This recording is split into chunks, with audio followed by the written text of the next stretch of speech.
দীর্ঘদিন একই রাস্তায় চলাচল করলে সেই রাস্তার ধারে কাছের বিল্ডিং থেকে শুরু করে প্রতিটা দোকান চেনা হয়ে যায়, মুখস্থ হয়ে যায় না কোথায় কি আছে। তেমনি দীর্ঘদিন একই জুতো পরার পর হুবহু আর একটা জুতো ভুলবশতও যদি পায়ে পরে নেওয়া হয় না, টের পাওয়া যায় বা অনুভব করা যায় বলতে পারো যে জুতো জোড়াটা অন্য কারোর।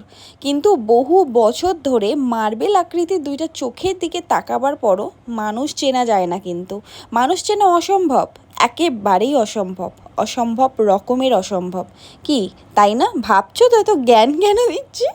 তো চলো বলছি। আমরা আমাদের টিভিটা দীর্ঘ 5 বছর ধরে কোনো রকম প্রবলেম ছাড়াই চলছিল, ঠিক আছে। হঠাৎ করে এই যে ওয়ার্ল্ড কাপ শুরু হলো, তো বরমশাই যথারীতি টিভি দেখছিল, ওয়ার্ল্ড কাপ খেলা দেখছিল। দেখতে দেখতে এমন বল করতে গেল, মানে টিভিতে, আমার বর নয়, তো বল করতে গিয়ে সেই যে টিভিটা বন্ধ হলো আর চালুই হলো না। তারপর যখন মানে ঠিক করার জন্য লোক ফোক ডাকা হলো, বললো খারাপই হয়ে গেছে। তো যাই হোক, সারাবাতে যা খরচা তার থেকে মনে হলো নিউ টিভি নিয়ে নেওয়াটাই বেটার। তো সেই জন্যই দেখো এসে গেছি এমআই এর শোরুমে। এটা রয়েছে আভনি রিভারসাইড মলে।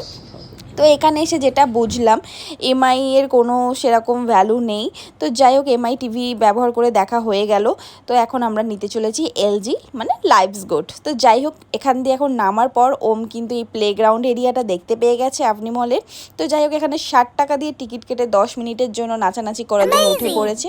তো চলো একটু নাচানাচি করে নিক। আর এই অন্য বাচ্চাগুলো যতক্ষণ ছিল না, ওম নাচানাচি করতে পারছিল না। তো সেই কারণেই কিন্তু ওরা যখন নেমে যায় তারপরে ভীষণ মজা করেছে। আর আমি ওকে একবার এরকম করে ধরে ধাক্কা দিয়ে দিয়েছি। তো আমি ধাক্কা দেওয়ার পর ও বাবাকে নালিশ করতে চলে গেছে, পাপা দেখো মাম্মা আমাকে ঠেলে দিচ্ছে। তারপরে যে ধাক্কা খাওয়ার পর মজাটা পেলো, তারপরে ভীষণ এনজয় করেছে। যাই হোক, এই সাইডে এই ধরনের জাম্পিং ছিল, আর আরেক সাইডে ছিল আর একটা অন্য ধরনের। তো মোটামুটি আমাদের এখানে কাজ কমপ্লিট হয়েই গেছে। কাজ তো কিছু হলো না, ওই ঘোরাফেরা হলো। তো এখন যাব আমরা বাড়ির পথে। তো যাওয়ার আগে ভাবলাম তোমাদের একটু আশপাশটা দেখিয়ে নিই। আর এই যে আই ডেস্টিনি, এখানে কিন্তু অ্যাপেলের শোরুম। তো এখানেও একটু ঘুরে ঘাড়ে গেলাম। তো কিছু বলবো না, এখন জাস্ট ঘুরে চলে এলাম। আর এখানে এসে ওম এখন খেলনা কিনতে লেগে গেছে। চলো এখন বাড়ি যাবো। ব্লগটা এইটুকুই, ভালো লাগলে লাইক করে দিও।